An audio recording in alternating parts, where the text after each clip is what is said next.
తెలంగాణ రాజకీయ ముఖ చిత్రాల్లో ఒక కొత్త అధ్యాయం మొదలవుతున్న అన్నట్లుగా సాగుతున్న పరిణామం అందరినీ ఆశ్చర్యానికి గురి చేస్తుంది. కొంతకాలంగా తన సొంత అస్తిత్వం ప్రత్యేక రాజకీయ వేదిక కోసమని ప్రయత్నిస్తున్న కల్వకుంట్ల కవితకు న్యాయస్థానం నుంచి అందిన వార్త ఒక కొత్త ఆశను చిగురింపజేస్తుంది. ఢిల్లీ వేదికగా సాగిన ఈ న్యాయ పోరాటం వెనుక ఉన్న అసలు చిక్కుముడులు, సాంకేతికత, అడ్డంకులు ఇప్పుడు ఒక్కటొక్కటిగా తొలగిపోతున్నట్లుగా కనిపిస్తున్నాయి. అసలు ఆ కొత్త పార్టీ పేరు వెనుక ఉన్న వ్యూహమేంటి?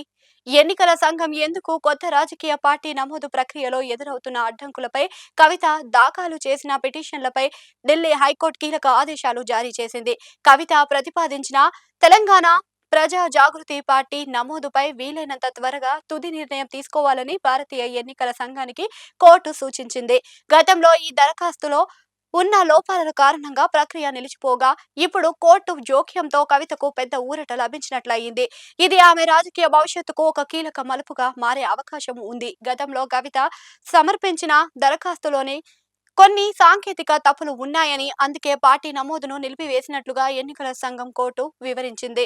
అయితే తాజా వివరణలో కవిత తరపున న్యాయవాదులు ఈసీ సూచించిన అన్ని లోపాలను సరిచేసి మళ్లీ దరఖాస్తులను సమర్పించినట్లుగా కోర్టుకు తెలిపారు. డాక్యుమెంటేషన్ లో ఉన్న చిన్నపాటి పొరపాట్లను అధిగమించి నిబంధనల ప్రకారం దరఖాస్తు సిద్ధం చేశామని వివరించారు. దీనితో సాంకేతిక పరమైన ఆటంకాలు తొలగిపోతున్నట్లుగా అర్థమవుతుంది. కవిత స్థాపించబోతున్న తెలంగాణ ప్రజా జాగృతి ఇప్పటికే రాష్ట్రంలో సుపరిచితం. గతంలో సాంస్కృతిక సంస్థగా పనిచేసిన ఈ పేరునే ఇప్పుడు రాజకీయ పార్టీగా మార్చాలని ఆమె నిర్ణయించుకుంటున్నారు. కేవలం సంస్కృతి సాంప్రదాయాలకే పరిమితం కాకుండా ప్రజల గొంతుకగా మారాలి అని ఆమె భావిస్తున్నారు. తన తండ్రి కేసీఆర్ స్థాపించిన బీఆర్ఎస్ పార్టీకి అనుబంధంగా ఉంటుందా, లేక స్వతంత్రంగా పనిచేస్తుందా అనే ఆసక్తికరమైన చర్చ ఇప్పుడు రాజకీయ వర్గాల్లో సాగుతుంది. హైకోర్టు ఆదేశాల నేపథ్యంలో ఇప్పుడు బంతి ఎన్నికల సంఘం కోర్టులో ఉంది.